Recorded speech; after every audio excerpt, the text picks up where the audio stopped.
마태복음 5장 9절 말씀, 짧은 말씀이니까 한 목소리로 함께 읽도록 하겠습니다.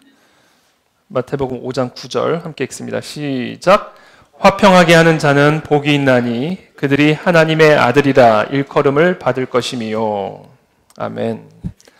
네, 오늘 본문은 화평하게 하는 자에 대한 것입니다.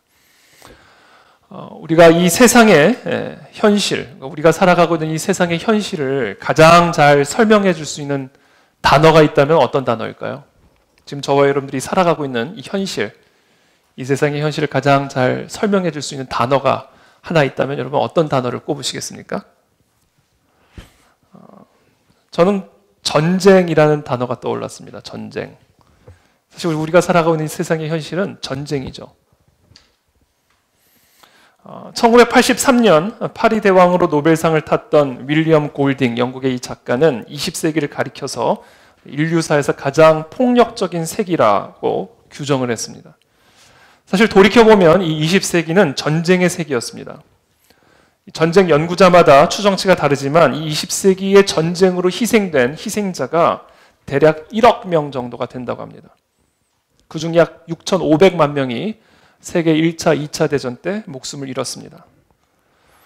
그러고 보면 저를 기준으로 우리 증조 할아버지, 우리 할아버지, 우리 아버지 전 세대가 한 번도 전쟁을 경험하지 않은 적이 없었습니다. 다 이 땅에서 전쟁을 경험하셨어요. 1904년엔 러일 전쟁, 1937년에 중일 전쟁, 1950년엔 6.25 전쟁. 우리의 윗세대가 전부 다 한 번도 빠짐없이 전쟁을 경험했습니다. 이야기는 우리 세대도 또 우리 자녀 세대도 결코 전쟁의 위험으로부터 자유롭지 않다.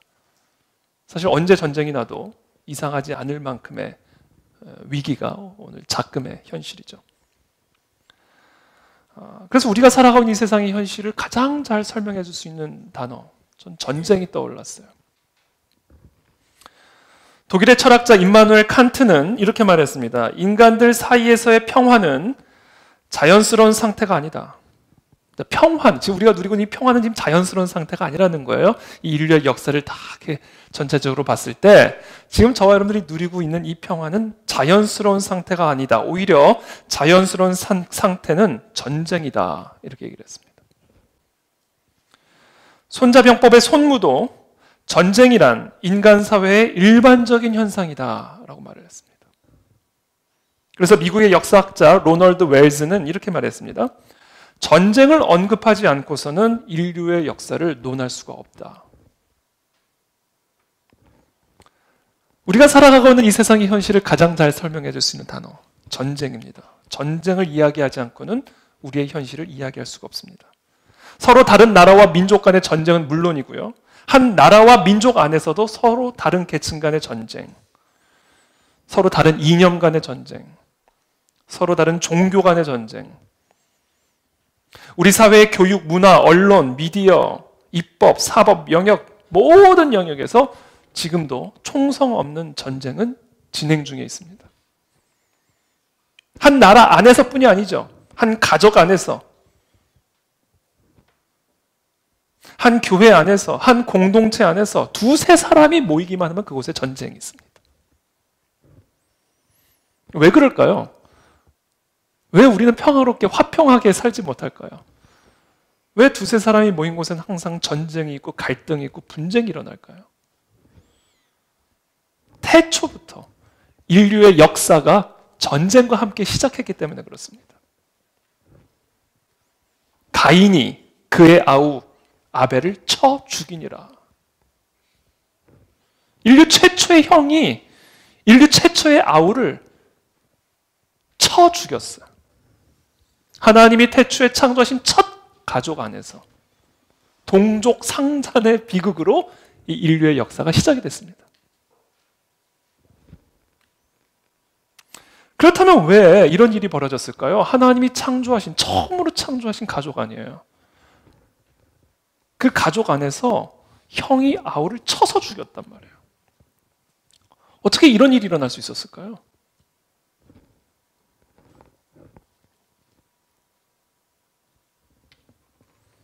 그 이유를 창세기 3장에서 이렇게 설명합니다. 여자가 그 나무를 본즉 먹음직도 하고 보암직도 하고 지혜롭게 할 만큼 탐스럽기도 한 나무인지라. 여자가 그 열매를 따먹고 자기와 함께 있는 남편에게도 주매 그도 먹은지라.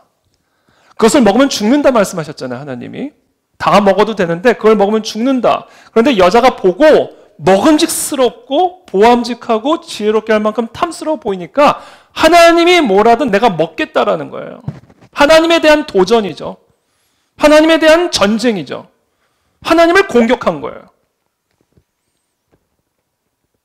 하나님에 대한 불순종과 반역이 그 가정 안에서 시작이 되자마자 그 배에서 나온 첫 아들이 둘째 아들을 쳐 죽이는 역사가 일어난 겁니다. 무엇을 의미합니까? 하나님에 대한 불순종과 반역이 이 땅의 모든 전쟁의 기원입니다. 거기서부터 시작이 된 거예요. 그래서 인류의 역사는 전쟁의 역사인 겁니다. 형이 동생을 죽이고 동생은 형을 속여서 팥죽을 통해 속여서 장자권을 취하고 서로 죽이고 때리고 뺏고 이 인류의 역사가 돼버린 거죠. 그게 어디서부터 시작이 된 거예요? 최초의 인간이 그 인간을 창조하신 하나님의 권위를 대적하고 도전하여 그 하나님을 공격함으로 그 하나님과 전쟁을 시작함으로 인간과 인간 사이의 전쟁이 시작이 된 겁니다. 전쟁론의 저자 클라우제비츠는 전쟁을 이렇게 정의를 했습니다. 전쟁은 나의 의지를 관철하기 위해 상대방에게 굴복을 강요하는 폭력행위다. 나의 의지를 관철하기 위해 상대방을 굴복시키는 폭력행위를 전쟁이다라고 정의를 내렸어요. 자, 이 학적 전쟁의 개념을 신학적으로 표현을 하면 타락입니다. 그게 타락이에요. 나의 의지를 관철하기 위해서 내 눈에 보기에 먹음직스럽고 보암직한 그 의지를 관철하기 위해서 하나님에게 도전을 하고 하나님을 거역하고 하나님을 공격한 거예요. 이 하나님과의 전쟁으로 말미암아 형과 아우가 서로 전쟁을 벌이기 시작했고 가족과 가족이 전쟁을 벌이기 시작했고 나라와 민족 간의 전쟁이 이루어지고 그래서 인류의 역사는 곧 전쟁의 역사가 되는 겁니다. 이 모든 기원이 어디에 있어요? 하나님에 대한 도전, 불순종, 거역. 하나님과의 불화에서부터 인간과 인간 사이의 모든 불화가 시작이 된 겁니다.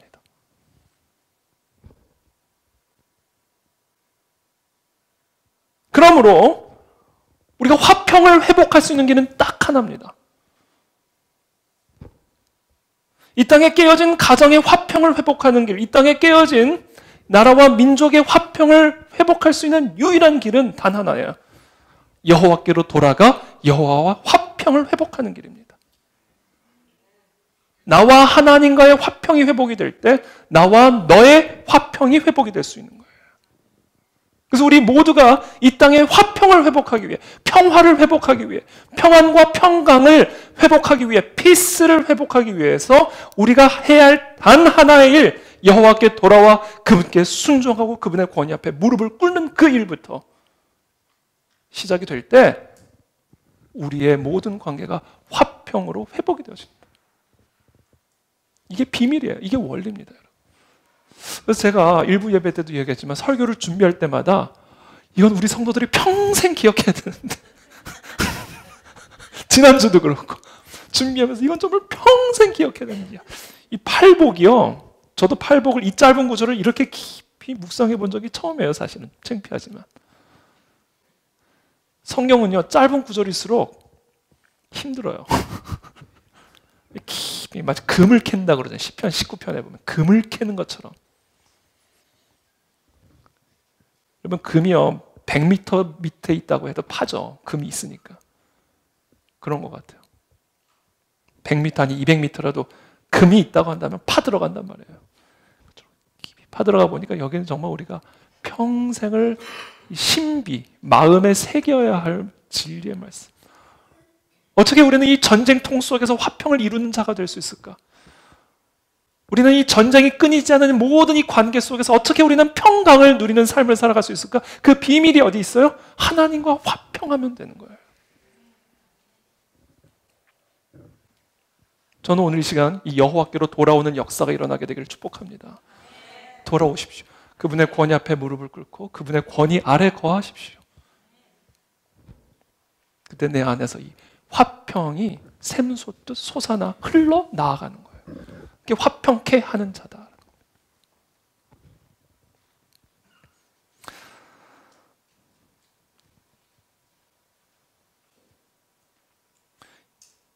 그래서 오늘 본문이 이야기를 하는 겁니다. 화평케 하는 자는 복이 있나니 그들이 하나님의 아들이라 일컬음을 받을 것이요. 그러니까 여러분, 화평하게 하는 자에게 주어지는 복이 있는데 그것은요, 하나님의 아들이라 일컬음을 받는 복이라는 거예요. 하나님의 자녀들, 하나님의 아들들에게 나타나는 가장 중요한 표지. 사람들이 저 사람은 하나님의 아들이야 라고 일컬을 수 있게 만드는 그 표지가 있는데 그 표지가 바로 화평하게 하는 자다. 이것은 무엇을 의미해요? 우리가 하나님과 화평을 회복하여 하나님의 자녀가 되면 우리는 비로소 화평케 하는 자가 될 수 있다라는 이야기예요. 제가 오늘 이미 말씀드린 그 내용이 바로 이 이야기입니다.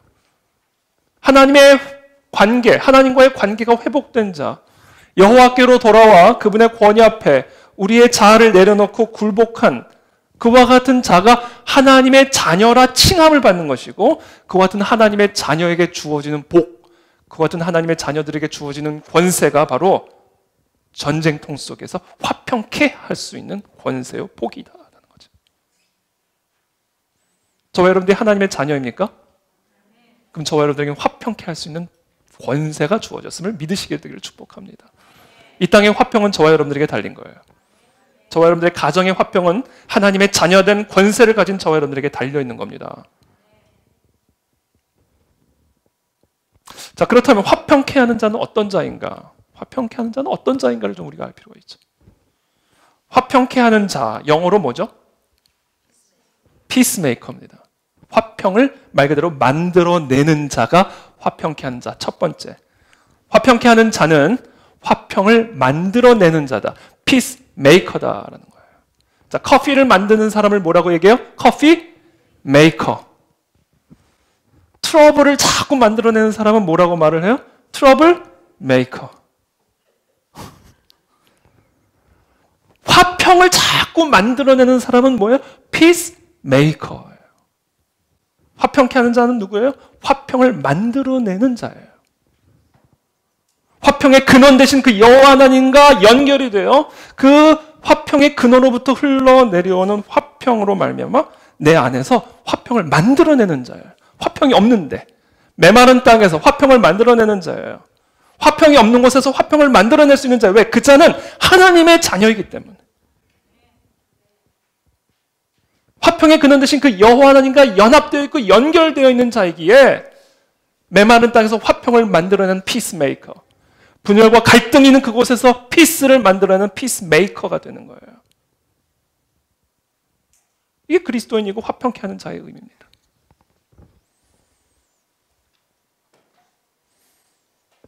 저는 그 돈이 부족할 때 어떤 생각을 하게 되냐면, 우리 집에 돈을 찍어내는 기계가 있다면 얼마나 좋을까? 돈을 찍어낼 수 있는 권세가 나에게 있으면 얼마나 좋을까? 왜? 돈 떨어졌네? 100장만 좀 찍어라. 화평을 만들어낼 수 있는 권세가 그와 같은 거예요. 도저히 화평할 수 없는데 화평을 만들어낼 수가 있어요, 우리가. 여러분, 이보다 더 큰 복이 어디 있습니까? 이보다 더 큰 복이 어디? 이보다 더 큰 권세가 어디 있냐고요. 그 권세가 하나님과 연결된 하나님의 자녀에게 주어진 권세라는 거예요. 그 권세를 누리게 되기를 축복합니다. 화평을 자꾸 만들어내세요. 우리는 그럴 수 있는 권세가 있어요. 여호와께 돌아오기만 하면 화평을 만들어내는 피스 메이커가 된다라는 것이죠.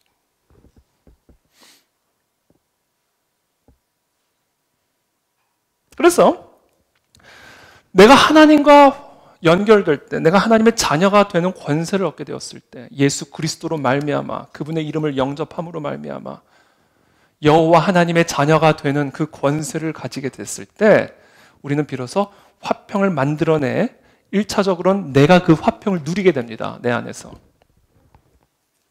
메마른 땅에서 물된 동산과 같이 하나님과 연결된 있는 사람은 화평을 계속해서 누리게 돼요. 내 안에서. 근데 그것이 내 안에 갇혀 있지 않죠. 그것이 나를 넘어서 그 평강이 나의 메마른 심령을 평안케 할 뿐 아니라 이제 그것이 깨어진 우리의 가정으로 흘러들어가 우리의 가정을 화평케 만들어주고요. 더 나아가 분열된 이 나라와 이 민족으로 흘러들어가 이 나라와 이 민족을 화평케 하는 자가 될 수 있다라는 거예요. 그래서 여러분 진정한 평화운동은요, 복음운동입니다. 정말 여러분 이 땅에 평화를 만들어내기를 원하세요? 우리 모두는 힘을 합하여 복음운동을 시작해야 됩니다. 여러분 진짜 이 땅에 가정이 회복되기를 원하세요? 그럼 정말 우리가 온 마음을 다하여 기도운동을 시작해야 됩니다. 진짜 교회 회복운동은 말씀운동이요, 진짜 통일운동은 성령운동이에요. 왜? 하나님의 자녀가 화평케 하는 권세를 갖고 있기 때문에 그래요. 하나님과 연결돼서 그 화평이 나를 채우고 흘러넘치지 않는 한 이 땅에 화평은 이루어질 수 없기 때문에 그래요. 제가 말씀드렸잖아요. 전쟁의 기원이 무엇인지를. 분열과 갈등의 기원이 어디에 있는지를 제가 말씀을 드렸잖아요. 그러므로 이 땅의 화평을 회복하기 위해서 우리가 힘써 해야 할 일, 온 나라와 민족이, 온 가족이 다 여호와께로 돌아가는 그 일, 그래서 그 여호와 하나님 앞에 무릎을 꿇고 그 화평의 근원 되신 분으로부터 그 화평을 흘러받는 이 일에 우리가 전심전력을 다해야 된다. 그것이 교회입니다, 교회. 그래서 여러분 이 세상에서 교회를 세우는 일보다 위대한 일은 없어요. 우리가 함께 교회가 되는 일보다 더 위대한 일은 없습니다. 이게 교회입니다, 교회. 교회를 사랑하게 되기를 축복합니다. 교회만이 희망이에요, 교회만이 희망.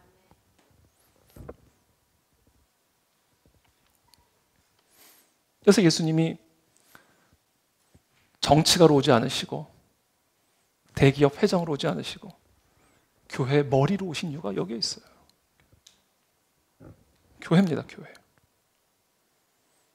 그런 의미에서 대한민국의 통일은 어떤 행사, 퍼포먼스로 이루어지는 게 아니에요. 대한민국의 통일은요, 영적인 대각성과 부흥을 통해서만 이루어지게 될 겁니다. 이게 진짜 이 나라의 통일을 이룰 수 있는 동력이에요. 이 동력이 없는 모든 퍼포먼스는 그래서 다 쇼가 돼버릴 수밖에 없어요. 아무 변화도 일으키지 못합니다.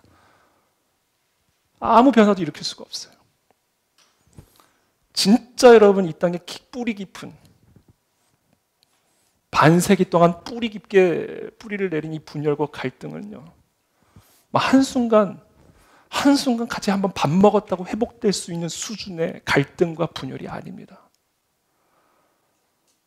정말 하나님에서부터 터져나오는 화평의 샘이 터져나와야 이 땅에 통일이라는 역사가 일어날 수가 있는 거예요. 그러니까 여러분 절대로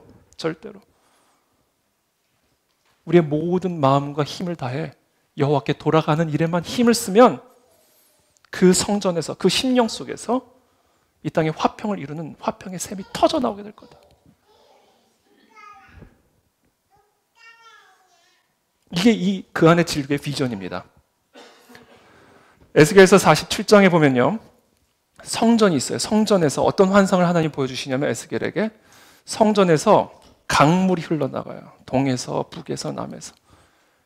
성전 문을 통해 물이 흘러나갑니다. 강물이 흘러나가는데 처음에는 발목까지 차요. 그러더니 무릎까지 찹니다. 그러더니 허리까지 차더니 거의 이제는 헤엄을 치지 않으면 건널 수 없을 정도의 물이 차오르게 됩니다.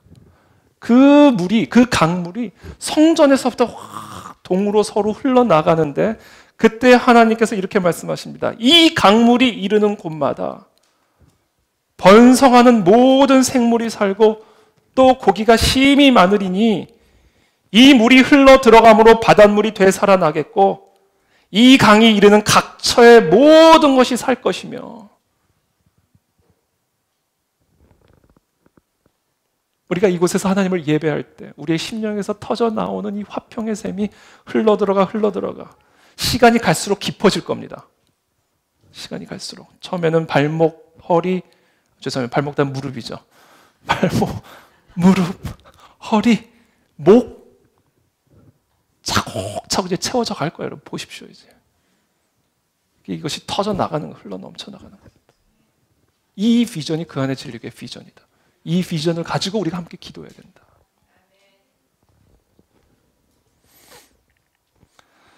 이 자가 화평케 하는 자입니다. 화평케 하는 자. peacemaker. 평화를 만들어내는 자. 하나님과 화평하여 화평을 만들어낼 수 있는 자. peacemaker입니다. 두 번째, 화평케 하는 자는 어떤 자인가? 그리스도를 전하는 자입니다. 왜? 그리스도로 말미암지 않고는 하나님께로 돌아갈 수가 없기 때문에 그래요. 하나님께로 돌아가야 화평케 될 것 아니에요. 여호와께로 돌아가야 그분의 권위 앞에 무릎을 꿇어야 그분과 화평하고 그래야 화평케 하는 자가 될 수 있을 것 아니에요. 근데 그 여호와께로 돌아갈 수 있는 유일한 길은 예수 그리스도 외에는 다른 길이 없는 거예요. 그러니까 화평케 하는 자는 그리스도를 전하는 자입니다. 모든 사람이 죄를 범하였음에, 즉 모든 사람이 하나님을 거역하고 불순종하여 하나님과 불화하게 되었음에 하나님의 그 영광에 이르지 못하더니 그 화평의 근원, 평강의 근원에 도저히 이를 수 없더니 그 하나님이 육신의 옷을 입고 이 땅에 오셔서 그분 안에 은혜와 진리가 충만한 아버지의 독생자의 영광이 있더라. 그래서 예수님이 말씀하신 거예요. 내가 곧 길이요 진리요 생명이니 나로 말미암지 않고는 그 여호와의 영광에 이를 수 있는 길이 없다. 그래서 화평케 하는 자는 그리스도를 전하는 자다.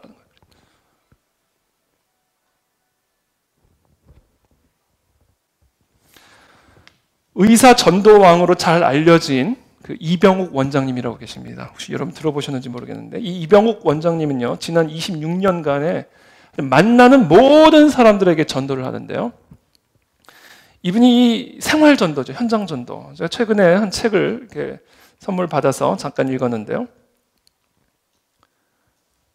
그분이 이 전도를 하는데 원칙이 있어요. 현장 전도 7무라는 원칙이에요.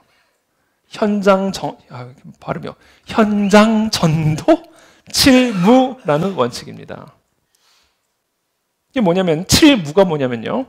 현장에서 어느 현장이든 현장에서 첫 번째 무조건, 두 번째 무차별, 세 번째 무시로, 그리고 무수히 무릎으로 무엇보다도 무한을 당해도 전도한다. 현장 전도 7무 원칙입니다. 제가 이 책을 잠깐 읽었는데 특별히 그 일상에서의 전도를 되게 강조해. 7무. 무섭잖아요. 무조건, 무차별적으로, 무시로, 무수로, 무릎으로, 무엇보다 무한을 당해도 그리스도의 복음을 증거하는데, 특별히 이분이 애용하는 그 전도 자리가 있는데 거기 어디냐면 엘리베이터 아닙니다. 가둬놓고 못 나가게 가둬놓고 이 7무 원칙으로 전도를 하는 거예요. 대단하죠. 타자마자 안녕하세요. 802호에 사는 여비 아빠입니다. 예수님을 믿으시면 너무 행복합니다. 꼭 교회 나가세요. 이렇게 아주 친절하게 인사를 하면요. 10명 중에 8명 코너로 이렇게 딱 하늘을 본다는 거죠. 천장을 보든지 뭐. 저도요, 엘리베이터를 타면 이렇게 쑥스러워요. 같이 타면. 왜 그런지 모르겠어요. 하여튼 모르는 사람하고 그 엘리베이터 같이 타면 이렇게 쑥스러워요. 저도 말도 안 하는 그 버튼만 계속 보고 있잖아요. 아니면 땅만 보든지 막 쑥스러워서 어쩔 줄 모르겠어요. 근데 그 자리에다가 7무 원칙으로 전도를 하니까 이분들이 막 다 하늘을 보고 그 문이 열리자마자 막 쏜살같이 뛰쳐나간다는 거죠. 그래도 한다라는 거예요. 친절하게.